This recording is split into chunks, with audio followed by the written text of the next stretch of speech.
Buenas tardes, estimados estudiantes. El día de hoy la práctica se llama Metodología diagnóstica en las enfermedades infecciosas, o mejor dicho, cómo realizar una historia clínica.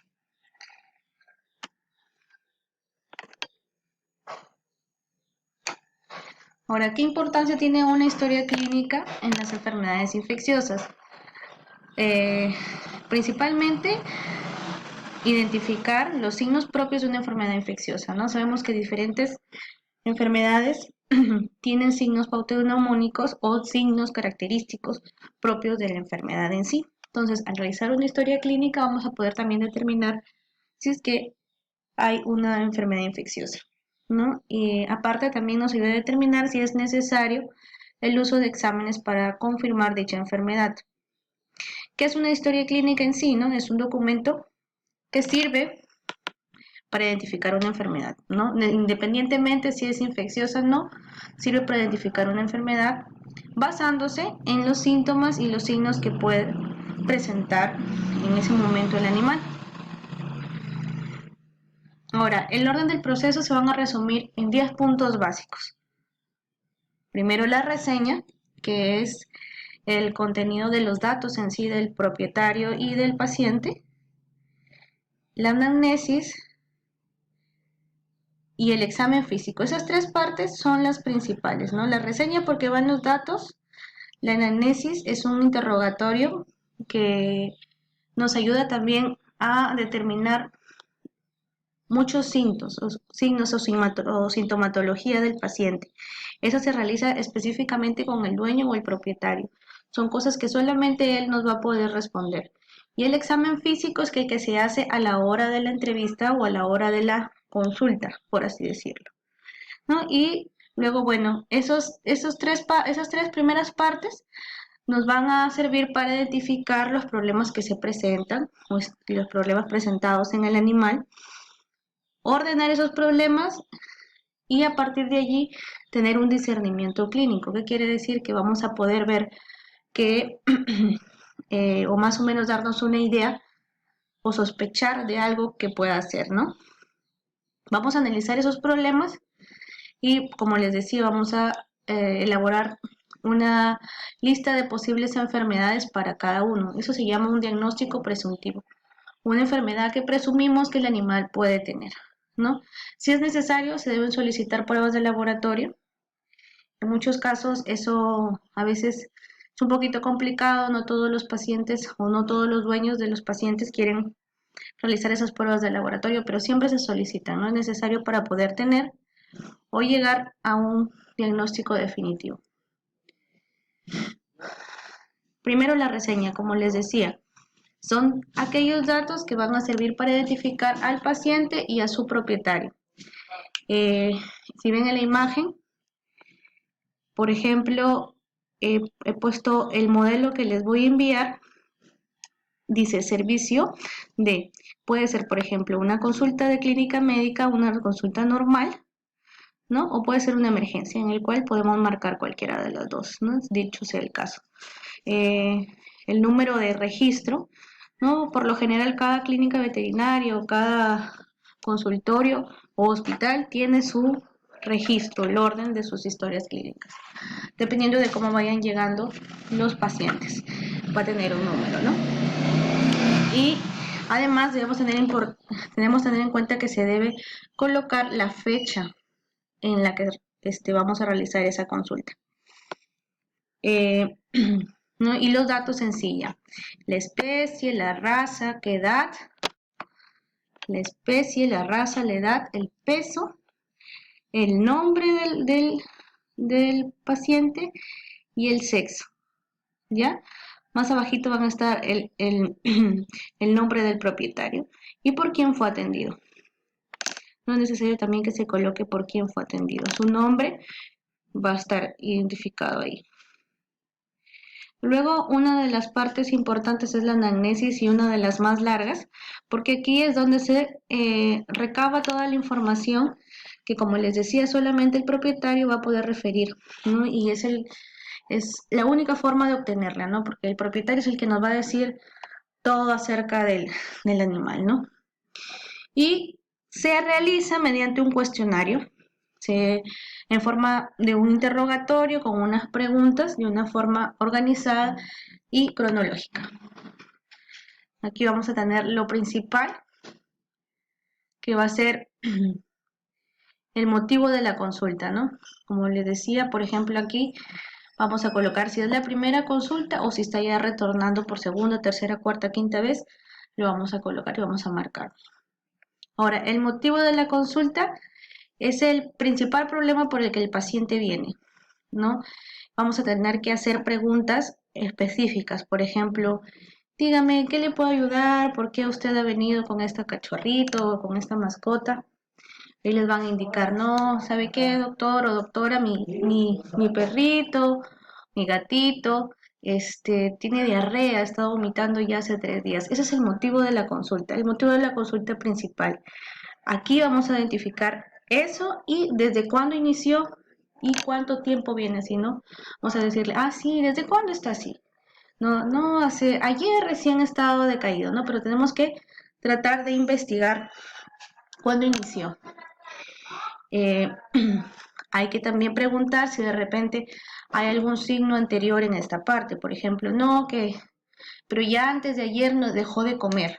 Hoy día vomitó, pero ya antes de ayer dejó de comer. Entonces hay que tratar de investigar por qué viene y si hay un signo anterior a ese. Luego la siguiente parte de la anamnesis es una parte donde vamos a tener en cuenta los antecedentes y la inmunoprofilaxia del paciente. ¿Qué quiere decir los antecedentes? Si es que el paciente ha tenido alguna otra enfermedad anterior, ¿no?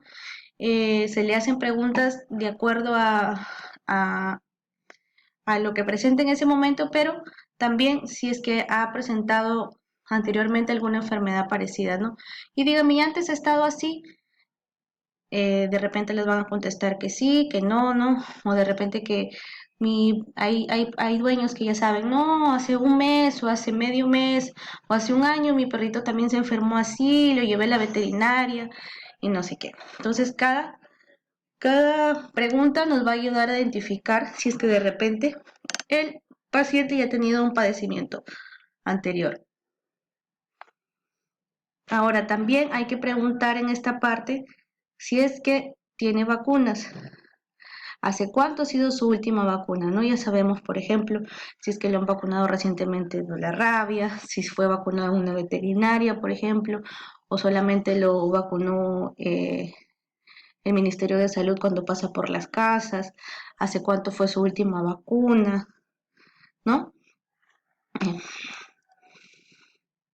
Como les decía, si es que ha estado enfermo antes, hay que preguntarle si es que ha estado recibiendo algún tratamiento. De repente hay pacientes que vienen por una diarrea o un vómito, pero que han estado en un tratamiento por una enfermedad respiratoria y han estado tomando de repente ciertas pastillas o medicamentos. Entonces hay que preguntar si es que de repente hay alguna relación entre el uso de esa medicación y los signos actuales, ¿no? Puede ser que ha tomado de repente alguna pastilla muy fuerte, ahora esté presentando vómitos, diarreas, ¿no? Todo eso hay que preguntarlo y es necesario para poder llegar a un diagnóstico al final.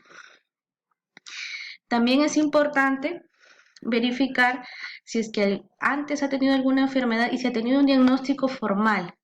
¿Qué quiere decir esto? Que si es que el diagnóstico ha sido confirmado mediante un examen de laboratorio o solamente ha sido porque el médico veterinario, de acuerdo a los síntomas, le ha dicho, mira, ¿sabes qué es esto? Pero generalmente esto hay que tener en cuenta que no es solamente responsabilidad del médico veterinario, sino que a veces los dueños no están en las condiciones de hacer los exámenes de laboratorio. Entonces, el médico veterinario anterior de repente ha tenido que dar un diagnóstico informal. De todas maneras, se coloca para tener en cuenta que que ha sido solamente un diagnóstico presuntivo o sospechoso, por así decirlo, porque no es definitivo hasta no tener un examen eh, formal realizado que nos reporte que sí existe esa enfermedad. También en esta parte se pregunta si ha sido desparasitado internamente, ¿no? ¿Hace cuánto? ¿Con qué producto? ¿Ya? Y también dentro de sus antecedentes debemos de incluir algunas preguntas de origen, por ejemplo, si fue adoptado o fue comprado, dónde fue comprado, ¿no? Por lo general en Tumbes hay características de perritos que de repente fueron comprados en la frontera, ¿no? Y en, sabemos, por ejemplo, la mayoría de médicos veterinarios que los perritos que fueron comprados en la frontera y los traen con signos de vómitos o diarrea, lo asociamos a la parvovirus, ¿no? Porque están hacinados. Entonces, hay ciertas cositas que hay que preguntar para tener en cuenta que puede ser una enfermedad u otra, ¿no? Si de repente se conocía a los padres, si es que los papás de ese cachorro han tenido alguna enfermedad antes, ¿no? Si puede haber sido puede ser una enfermedad genética, ¿no?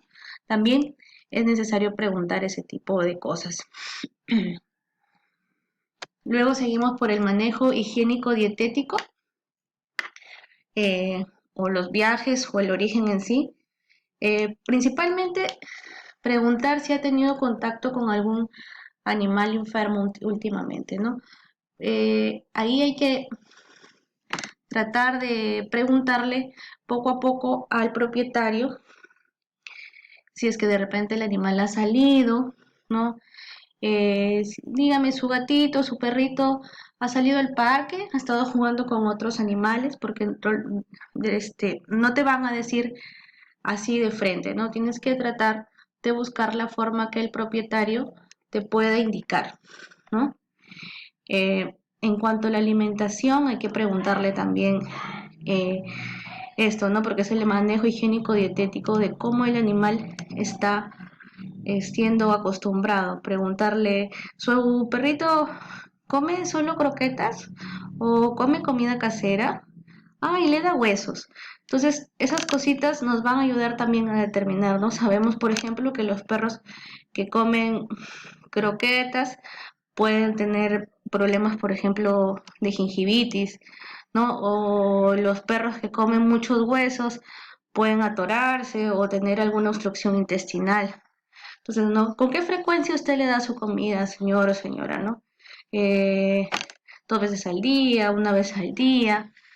Eh, Podemos incluir también preguntarle qué marca y qué cantidad, ¿no? Porque eso también nos va a ayudar a determinar en qué condiciones está nuestro paciente, ¿no? Porque no va a ser lo mismo un perro que come solamente alimento balanceado que come comida casera, ¿no?